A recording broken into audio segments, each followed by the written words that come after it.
안녕하세요. 일주일 동안 모두 잘 지냈나요? 지금부터 4월 21일 첫 번째 가정 수업을 시작합니다.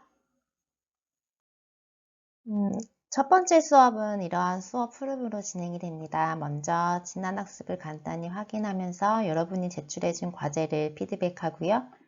오늘의 첫 번째 수업 주제인 가족의 기능, 그리고 건강 가정이란 무엇인가? 그리고 다음 시간 두 번째 수업 예고를 하면서 이번 수업은 마무리가 될 거예요. 여러분들이 지난주에 제출했던 과제들 선생님이 잘 받았어요. 대부분 성실히 잘 참여해 주어서 정말 고맙고 기특해요. 자, 앞으로도 이러한 적극적인 참여 부탁할게요. 여러분이 제출한 과제에 대해서 피드백을 하면서 지난 수업 리뷰를 한번 해볼까요? 우리가 지난 수업에 학습했던 내용의 주제는 가족의 의미였어요. 지난 과제에 이런 문제가 있었죠. 가족의 개념이 사회가 변화함에 따라 함께 변화했는데 현재 우리 사회에서 정의하고 있는 가족의 개념 중에서 중요한 키워드를 2개 고르시오 라는 문제가 있었는데요. 여기에서 정답은 애정과 유대감이었습니다. 한번 정리를 해보자면 예전에는 혼인 그리고 자녀 같은 가족의 형태의 기준을 정해 놓았다면 이제는 그렇지 않다. 형태의 기준이 아니라 그 구성원들끼리 애정과 유대감을 가지고 지속적으로 함께 생활한다면 우리 가족으로 인정을 하자. 이렇게 수업을 했었어요. 여러분들이 제출해준 응답을 분석을 하니까 대부분 수업을 잘 이해해 줬던 것 같아요. 애정의 응답률이 71.3%, 유대감의 응답률이 63.3%였거든요. 그래서 여러분들이 모두 잘 이해해 준 것 같아서 참 다행스러웠어요. 두 번째 리뷰입니다. 강의에서 선생님이 언급했던 가족의 형태 외에 다양한 가족의 형태 5가지를 적으세요. 교과서 13쪽을 참고해서 라고 했었죠. 자, 정답은 이렇게 5가지입니다. 조손가족, 할머니, 할아버지와 손자가 같이 거주하는 가족, 독신가족, 혼자 사는 가족, 나 혼자 산다 예능 프로그램이 대표적이죠. 그리고 다른 문화권의 가족 구성원과 같이 사는 다문화 가족, 그다음에 재혼 가족, 그리고 3세대 이상이 함께 거주하는 확대 가족이 있었어요. 세 번째 리뷰입니다. 그러니까 앞에서 나왔던 것 외에 우리 사회에 존재하고 있는 가족의 형태라든지 아니면 지금은 없는데 미래에 존재할 가능성이 있는 가족의 형태를 한번 적어보세요 라고 했었어요. 여러분들의 창의성이 돋보였던 질문지였는데요. 한번 어떻게 응답을 했는지 봅시다. 반려동물 가족 있을 수 있다. 반려동물과 함께 거주하는 가족 있을 수 있죠. 그 다음에 로봇 가족, AI와 함께 거주하는 가족 있을 수 있죠. 충분히 가능성 있다고 봐요. 그다음에 동성 가족, 현재도 많이 존재하고 있어요. 그다음에 온라인 가족, 온라인 가족 되게 눈길이 갔어요, 선생님이. 코로나19 상황 때문에 우리 사회적 거리두기를 많이 하고 있잖아요. 그래서 뭐 온라인 회식, 온라인 모임, 온라인 수업도 하고 있는데 우리 가족도 온라인상에서 유대감을 쌓으면서 하나의 가족의 형태를 이룰 수 있겠다라는 생각이 들었어요. 그다음에 분거가족. 분거가족은요, 이름이 조금 어렵지만 우리 사회에 많이 존재하고 있는 가족입니다. 뭐 주말 부부라든지 아니면 기러기 아빠 같은 단어들 좀 익숙할 수 있는데요. 분거가족은 개인주의가 확산이 되면서 높은 직업적 성취라든지 아니면 자녀의 교육 같은 것으로 인해서 한 지붕 아래에서 거주하지 않는 비동거 가족을 분거 가족이라고 이야기를 해요. 네, 마지막으로 노인 가족이 있었어요. 이거는 선생님 좀 궁금해서 올려놨어요. 노인 가족이라 하면 이제 노인이 되어서 노인들끼리 하나의 공동체를 이루어서 같이 의지하며 산다는 걸 의미하는 건지 궁금해서 올려봤어요. 이것을 선생님에게 응답해줬던 친구는 선생님한테 쪽지를 하나 남겨주면 좋을 것 같아요. 마지막으로 우리가 다양한 가족의 형태를 바라볼 때 가져야 할 관점은 무엇이 있을까요? 여러분의 생각을 자유롭게 적어보세요 라고 했었는데요. 이렇게 답을 해줬어요. 대부분 친구들이 거의 유사하게 대답을 해줬어요. 차별하지 말자, 편견 가지지 말자, 모든 가족을 그냥 있는 그대로 수용하고 존중해주자. 그들의 선택을 이해해주고 존중해주자. 따뜻하게 바라봐주자. 그리고 마지막으로 진심으로 아끼고 사랑하고 서로 믿고 배려한다면 진정한 가족이라고 생각하자. 여러분들이 이렇게 응답을 해주는데 선생님 소름이 돋았어요. 여러분들이 꽤 훌륭한 관점을 가지고 있는 것 같아서 참 예쁘고 또 기특했거든요. 그래서 모두들 응답을 너무 잘해주었고 감사했습니다. 오늘의 첫 번째 수업 배움 질문입니다. 첫 번째, 가족이 수행해야 하는 기능에는 무엇이 있고 어떻게 변화했을까? 두 번째, 건강 가정이란 무엇일까?에 대해서 알아볼 거예요. 그러면 오늘 수업의 첫 번째 주제입니다. 가족의 기능인데요. 가족이 건강하게 기능하려면, 나아가 사회가 건강하게 기능하려면 가족은 어떠한 역할을 수행해야 하는가에 대해서 알아보도록 할 거예요.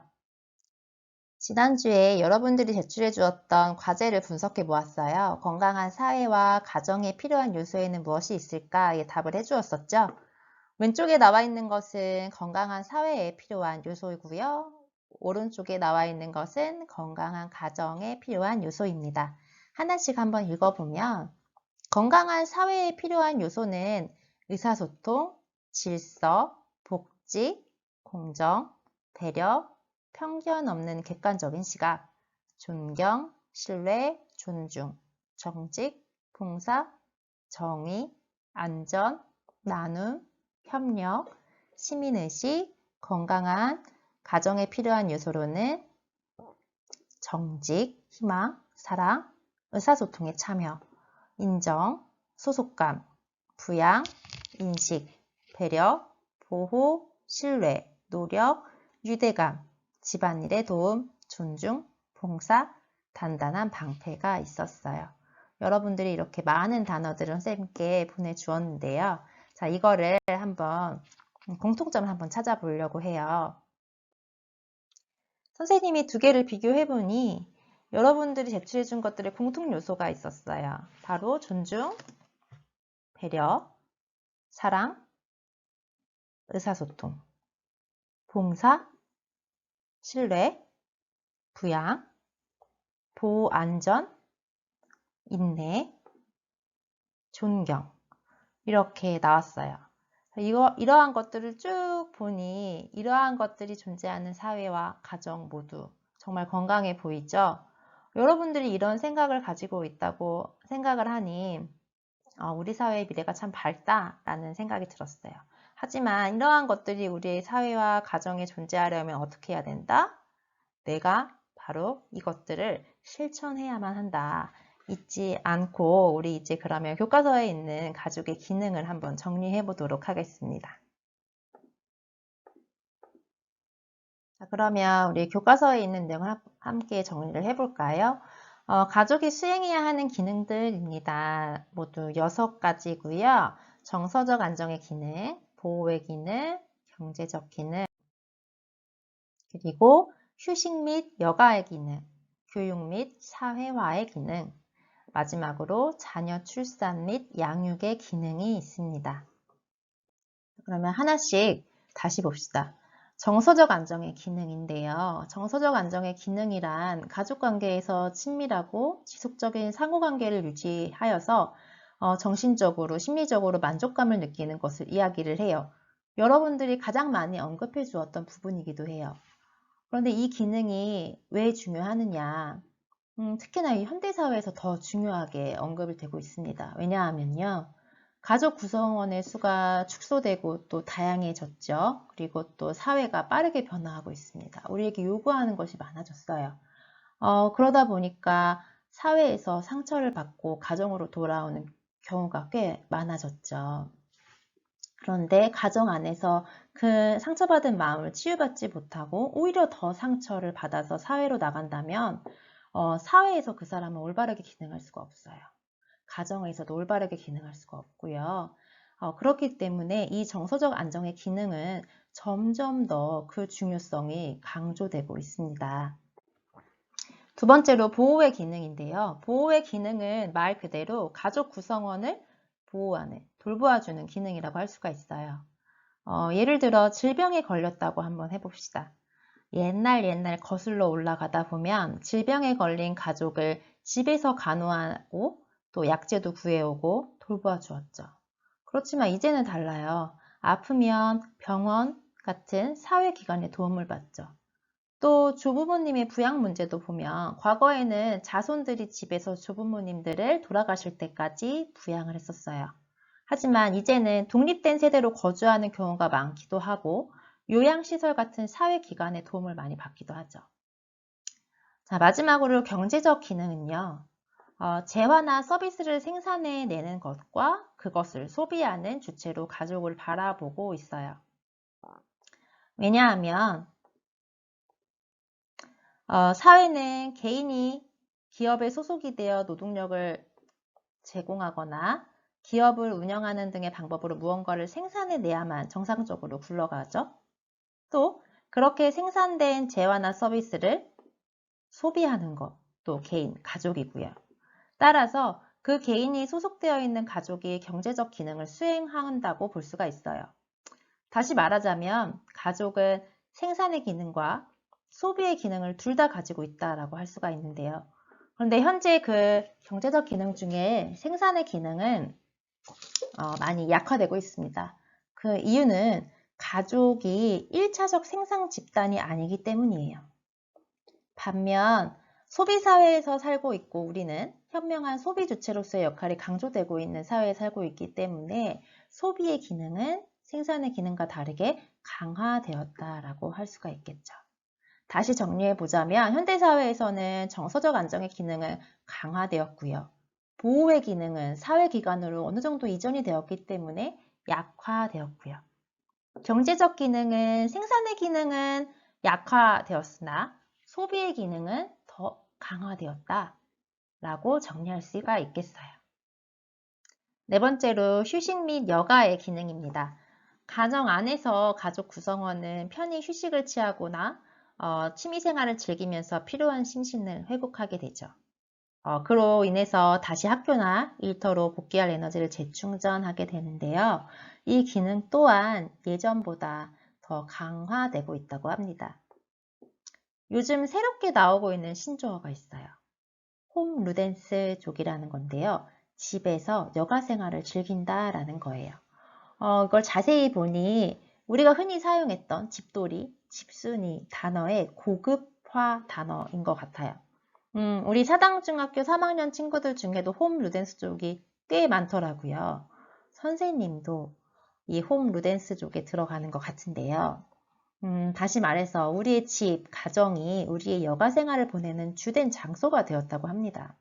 그런데 가족이 나의 휴식이나 여가 생활, 취미 생활을 방해한다면 삶의 질이 떨어질 수밖에 없겠죠. 더불어서 가족의 공동의 취미 생활이 있으면 더욱더 좋겠고요. 그래서 현대사회에 더욱 강화되고 있는 기능이라고 할 수가 있겠습니다. 다음은 교육 및 사회화의 기능입니다. 자녀에게 사회생활에 필요한 지식이나 기술을 가르치는 것을 말을 해요. 사회화란 자신이 속한 사회의 행동 양식이나 행동을 하는 방법이나 그다음에 규칙, 규범 등을 습득해가는 과정을 사회화라고 해요. 근데 옛날 옛적으로 한번 돌아가 볼게요. 옛날에는 가정 내에서 많은 교육이 이루어졌었어요. 그런데 1차 산업이 쇠락하고 산업화 도시화가 이루어지면서 여성의 권리가 향상이 되었죠. 그로 인해서 그 사회에 필요한 개인을 만드는 역할이 가정에서 유치원, 학교, 복지시설 등으로 많이 이전이 되었습니다. 그래서 교육이나 사회화의 기능이 어느 정도 약화가 되었다라고 볼 수는 있으나 가정 내에서 사회에 적응을 잘하는 데 필요한 태도나 기본적인 태도나 가치관, 인성 같은 것들을 교육시켜야 하는 것은 변함이 없다라고 볼 수가 있겠어요. 마지막으로 자녀 출산 및 양육의 기능입니다. 현재 우리나라의 출산율이에요. 2018년 기준 조사 자료인데요. 가임 여성, 임신을 할 수 있는 여성 한 명당 0.977명이라고 해요. 여성 한 명당 한 명이 안 되고 있죠. 시간이 흐를수록 출산율은 점점 더 떨어지고 있습니다. 이 기능은 가족이 가져야 하는 고유한 기능이기 때문에 강화되어야 하는 기능이라고 할 수가 있어요. 그렇다면 이번 차시의 두 번째 주제인 가족의 기능이 유기적으로 이루어지는 가정, 건강가정에 대해서 한번 알아보도록 하겠습니다. 건강가정이란 말 그대로 건강한 가정인데요. 그럼 무엇이 건강해야 하는가? 건강가정 관련해서는 법으로도 제정이 되어 있어요. 우리 검색창에서 건강가정기본법을 한번 찾아볼까요? 건강가정지원법을 검색을 하면 법령이 이렇게 나옵니다. 제3조를 한번 살펴보면요. 건강가정이라 하면 가족 구성원의 욕구가 충족되고 인간다운 삶이 보장되는 가정을 말한다 라고 쓰여 있어요. 그리고 제4조를 보면 국민은 가정의 구성원으로서 심리적, 신체적으로 안정이 되고 인간다운 삶을 유지할 수 있는 가정생활을 누릴 권리를 가진다 라고 되어 있어요. 또한 의무도 존재해요. 바로 모든 국민은 그러한 건강가정의 중요성을 인식하고 그 복지의 향상을 위하여 노력해야 한다 라고 명시되어 있어요. 따라서 우리는 우리의 권리이자 의무인 건강가정을 이루는 방법에 대해서 알아보아야겠죠? 그러면 우리가 건강가정이 무엇인지 알겠어요. 그죠? 그리고 건강가정을 이루어야 되겠다라는 필요성도 알 것 같아요. 이해는 됐어요. 그러면 건강가정을 어떻게 이룰 것이냐? 건강가정에 필요한 요소 7가지가 있습니다. 먼저 일과 가정을 조화롭게 유지해라. 두 번째, 민주적이고 양성평등한 가족관계를 가져라. 세 번째, 바람직한 부모자녀 역할을 수행해라. 네 번째, 상호간의 관심과 사랑을 주고받아라. 다섯 번째, 열린 대화를 나눠라.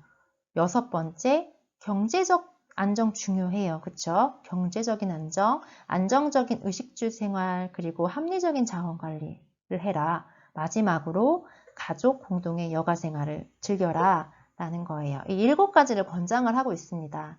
이 중에서 가족의 이해 단원의 선생님과 함께 학습할 영역은 4가지인데요.